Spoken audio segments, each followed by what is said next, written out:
Bonjour et bienvenue dans cette nouvelle édition de Sur le Net, l'émission qui rend l'actualité internationale toujours plus nette.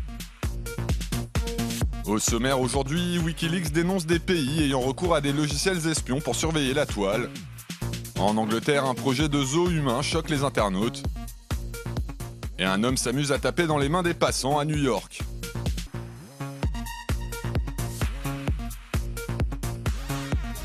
Dans une série de documents publiés lundi sur la toile, l'organisation Wikileaks a dévoilé une liste d'États ayant recours à des logiciels espions conçus par la société allemande Finfisher pour surveiller les activités des internautes.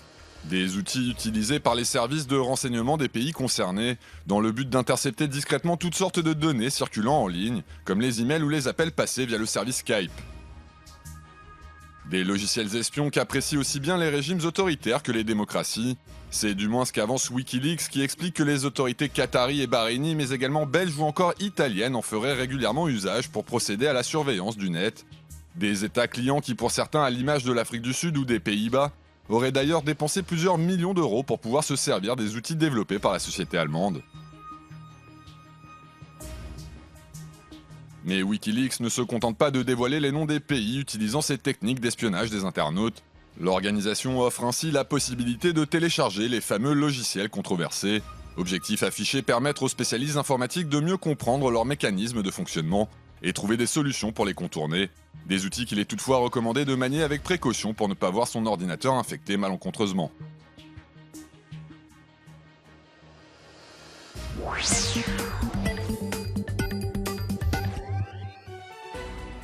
L'événement n'a pas encore débuté mais fait déjà scandale. À Londres doit démarrer le 25 septembre prochain un spectacle répliquant un zoo humain sur le modèle des expositions coloniales du début du XXe siècle. Intitulée Exhibit B, cette œuvre provocatrice vise à dénoncer le racisme, mais son principe choque beaucoup d'utilisateurs des réseaux sociaux. Ainsi, sur Twitter, ils sont nombreux à appeler les internautes britanniques à ne pas se rendre à l'exposition spectacle en se servant du hashtag boycott de Human Zoo. Un mot-clé aussi utilisé pour interpeller les organisateurs du spectacle et leur demander de quel droit ils mettent en place une installation qualifiée de xénophobe. Des critiques reprises dans cette pétition publiée sur le site change.org et soutenue par plus de 20 000 internautes qui considèrent que si l'objectif est de dénoncer le racisme, ce n'est pas une manière acceptable de le faire. Des signataires qui réclament donc l'annulation pure et simple du spectacle. Un message qui s'est aussi exprimé dans les rues de Londres où ont récemment défilé plusieurs centaines de personnes, comme on peut le voir ici. Une controverse à laquelle les acteurs de l'installation ont choisi de répondre dans un texte publié sur le site du journal britannique The Guardian. Une tribune où ils prennent la défense de leur spectacle en expliquant qu'à l'image de l'horreur de l'esclavage, l'expérience Exhibit B ne peut se raconter avec des mots, et qu'en conséquence il ne faut pas la juger avant de l'avoir vécue.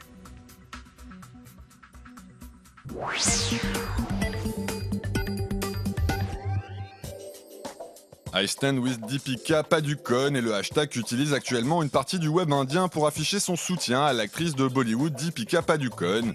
À l'origine de cette vague de solidarité en ligne, un tweet publié par le quotidien Time of India, qui évoquait avec humour les décolletés plongeants portés par la comédienne.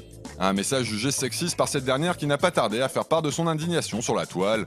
Un point de vue partagé par beaucoup d'internautes du pays qui s'interrogent sur l'intérêt journalistique de consacrer un article au décolleté d'une actrice.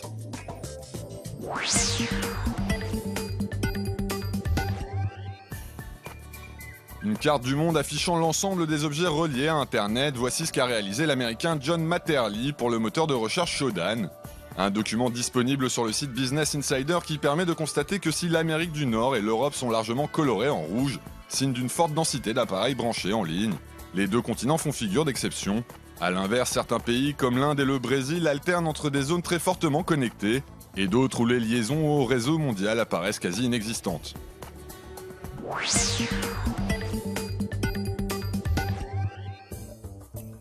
C'est une plongée dans un univers un peu particulier que propose d'effectuer le photographe américain Jeremy Harris, puisque ce dernier invite les internautes à découvrir des clichés pris dans des asiles abandonnés aux quatre coins des États-Unis. Un travail très esthétique rassemblé dans une série de photos qu'il sera possible d'apprécier sur le site de l'artiste.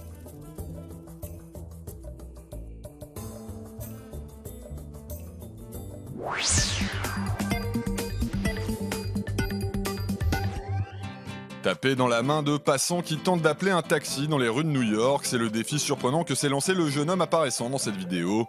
Une initiative décalée qui n'aura pas manqué d'amuser les habitants de la grosse pomme comme on peut le voir sur ces images disponibles sur le compte YouTube AMK Productions.